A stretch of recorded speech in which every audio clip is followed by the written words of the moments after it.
Hello friends, welcome to government job ideas. So ஐபியில் தான் வந்து பாருங்கள் உங்களுக்கு இந்த ரெக்ரூட்மெண்ட் கொடுத்துருக்காங்க. மொத்தமாக வந்து ஒரு 362 வேகன்சியோட உங்களுக்கு வந்திருக்கு. போஸ்டிங் வந்து நம்ம தமிழ்நாட்டிலையுமே வந்து உங்களுக்கு வந்து இருக்கும். ஸோ இந்த வேலைக்கு வந்து கல்வி தகுதியை பொறுத்த வரைக்கும் நீங்கள் 10th மட்டும் பாஸ் பண்ணாலே இந்த வேலைக்கு வந்து எலிஜிபிள் தான். எம்டிஎஸ் லெவலில் வந்து போஸ்டிங்ஸ் வந்து கொடுத்துருக்காங்க. சேலரின்னு பொறுத்த வரைக்கும் உங்களுக்கு 18,000 56,900 வரைக்கும் சேலரியுமே வந்து வரும். லாஸ்ட் டேட் வந்து பாருங்கள் 12th டிசம்பருக்குள்ளார நீங்கள் ஆன்லைனில் வந்து அப்ளை பண்ணிக்கலாம். ஸோ இப்போ இந்த வேலைக்கான நோட்டிஃபிகேஷன் டீட்டெயில்ஸ் நம்ம பார்க்கலாம். நீங்கள் இப்போ தான் நம்ம சேனலுக்கு ஃபஸ்ட் டைம் வரீங்கன்னா சப்ஸ்கிரைப் பண்ணிக்கோங்க. ஓகே ஃப்ரெண்ட்ஸ், ஸோ நீங்கள் எல்லாருமே எதிர்பார்த்துட்டு இருந்த ஒரு வேலைவாய்ப்பு தான். இன்டெலிஜென்ஸ் பியூரோ ஐபியிலேருந்து பாருங்கள் உங்களுக்கு இந்த ரெக்ரூட்மெண்ட் கொடுத்துருக்காங்க. எம்டிஎஸ் பதவியிலேருந்து உங்களுக்கு வந்திருக்கு. குரூப் சி லெவலில் வந்து இந்த போஸ்டிங்ஸ் வந்து உங்களுக்கு எடுக்க போகிறாங்க. ஸோ மொத்த வேகன்சி வந்து எவ்வளோ வேகன்சி வந்திருக்குன்னா 362 வேகன்சி வந்து பாருங்கள் இங்கே கொடுத்துருக்காங்க. அது வந்து பார்த்தீங்கன்னா ஒரு ஸ்டேட்டுக்கு உங்களுக்கு வந்து வேகன்சி வந்து பிரித்து கொடுத்துருக்காங்க. நம்ம இதில் வந்து பார்த்தீங்கன்னா சென்னை ரீஜனில் வந்து உங்களுக்கான வேகன்சி இருக்குது. ஸோ சென்னை ரீஜனை பொறுத்த வரைக்கும் பார்த்தீங்கன்னா உங்களுக்கு ஒரு 10 வேகன்சி வந்து இங்கே கொடுத்துருக்காங்க. அந்த வேகன்சி எல்லாமே வந்து கம்யூனிட்டி வைஸாக வந்து பிரேக்கப் பண்ணி கொடுத்துருக்காங்க. நீங்கள் வந்து செக் பண்ணி பார்த்துக்கலாம். மொத்தமாக 362 வேகன்சி வந்து உங்களுக்கு அப்டேட் பண்ணியிருக்காங்க. இதில் வந்து பாருங்கள் குரூப் சி லெவலில் தான் வந்து இந்த போஸ்டிங் வந்து எம்டிஎஸ் கேட்டகரியில் வந்து உங்களுக்கு வரும்.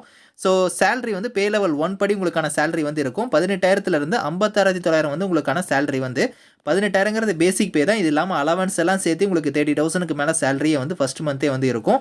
ஸோ குவாலிஃபிகேஷன் வந்து பாருங்கள் மெட்ரிகுலேஷனே கொடுத்துருக்காங்க. பற்றில நீங்கள் 10th நீங்கள் முடிச்சிருந்தாலே இதுக்கு எலிஜிபிள் தான். 10th ஈக்குவலாக நீங்கள் என்ன படிச்சிருந்தாலும் சரி நீங்கள் அப்ளை பண்ணிக்கலாம். 10th தான் வந்து மினிமம் குவாலிஃபிகேஷனாக கேட்டிருக்காங்க.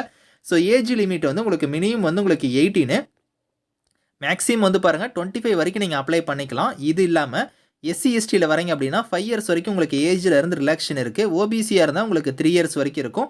பிடபிள்டியாக இருந்தால் உங்களுக்கு அந்தந்த கம்யூனிட்டி வைஸாக வந்து 10, 13, 15 வந்து உங்களுக்கு ஏஜில் இருந்து ரிலாக்ஷன் வந்து இருக்குது அப்படிங்கிறத கொடுத்துருக்காங்க.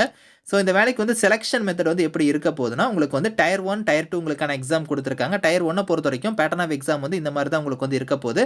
ஸோ இதில் 100 மார்க் வந்து உங்களுக்கு வந்து இருக்கும் அப்படிங்கிற மாதிரி கொடுத்துருக்காங்க. அதே மாதிரி வந்து பாருங்கள் 100 கொஷின்ஸ் வந்து ஒரு 100 மார்க் இருக்கும். 1 ஹவர் எக்ஸாம் இருக்கும்.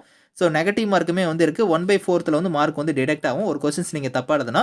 அதுக்கப்புறம் டயர் 2 எக்ஸாமை பொறுத்த வரைக்கும் பார்த்தோன்னா டிஸ்கிரிப்ட் டைப்பில் உங்களுக்கான டெஸ்ட் வந்து இருக்கும். அதாவது இங்கிலீஷ் லாங்குவேஜ், காம்ப்ரிஹென்ஷன் இந்த மாதிரி வந்து உங்களுக்கான கொஸ்டின்ஸ் வந்து வரும். 50 மார்க் 50 கொஸ்டின்ஸ் வந்து இருக்கும் அப்படிங்கிற மாதிரி கொடுத்துருக்காங்க. 1 ஹவர் எக்ஸாம் இருக்கும். ஸோ அதுக்கான மினிமம் குவாலிஃபைங் மார்க்குமே வந்து இங்கேயே வந்து கொடுத்துருக்காங்க. எந்தெந்த கம்யூனிட்டிக்கு எவ்வளோ மார்க் எடுத்தால் நீங்கள் எலிஜிபிள் அப்படிங்கிறதையும் கொடுத்துருக்காங்க. ஸோ சிட்டி ஆஃப் எக்ஸாமினேஷன் வந்து பார்த்தோன்னா ஒரு 5 சாய்ஸ் வந்து நீங்கள் சூஸ் பண்ணிக்கலாம் அப்படிங்கிறதையும் கொடுத்துருக்காங்க. ஸோ நம்ம இதுக்கு வந்து பார்த்தோன்னா மேக்ஸிமம் வந்து சென்னை லொக்கேஷன் வந்து உங்களுக்கான எக்ஸாம் சென்டர் வந்து இருக்கும். ஸோ இதில் எக்ஸாம் ஃபீஸுமே வந்து இங்கே கொடுத்துருக்காங்க பாருங்கள். அதாவது மேல் கேண்டிடேட்ஸ் ஜென்ரல் இடபிள்யூஎஸ் ஓபிசியாக இருந்தீங்கன்னா எக்ஸாம் ஃபீஸ் 100 ரூபாவும் ப்ராசஸிங் ஃபீஸ் 550 ரூபா, டோட்டலாக 650 ரூபா பே பண்ணணும்.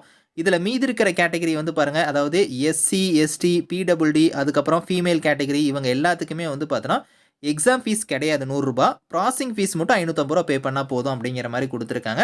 ஸோ அதை கரெக்டாக நீங்கள் பார்த்துக்கோங்க. மோட் ஆஃப் பேமெண்ட் வந்து நீங்கள் ஆன்லைன் மோட்லேயே நீங்கள் வந்து பே பண்ணிக்கலாம். அது வந்து ஆஃப்லைன் மோட்லையும் பே பண்ணலாம், ஆன்லைன் மோட்லையும் பே பண்ணிக்கலாம் அப்படிங்கிறத இங்கே கொடுத்துருக்காங்க.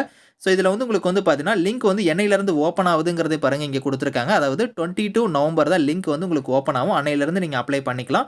லாஸ்ட் டேட் வந்து 14th டிசம்பர் வந்து லாஸ்ட் டேட்டாக கொடுத்துருக்காங்க. 14th டிசம்பருக்குள்ளார நீங்கள் ஆன்லைன் மோடில் வந்து அப்ளை பண்ணுற மாதிரி இருக்கும். ஸோ லிங்க் வந்து 22 நவம்பர் அன்றைக்கி லிங்க் ஓப்பன் ஆகும். அன்னையிலேருந்து நீங்கள் அப்ளை பண்ணிக்கோங்க. இதுக்கான லிங்க் டீட்டெயில்ஸ் எல்லாமே வந்து நான் கீழே வந்து டிஸ்கிரிப்ஷனில் வந்து கொடுக்குறேன். செக் பண்ணி பாருங்கள். Thank you friends.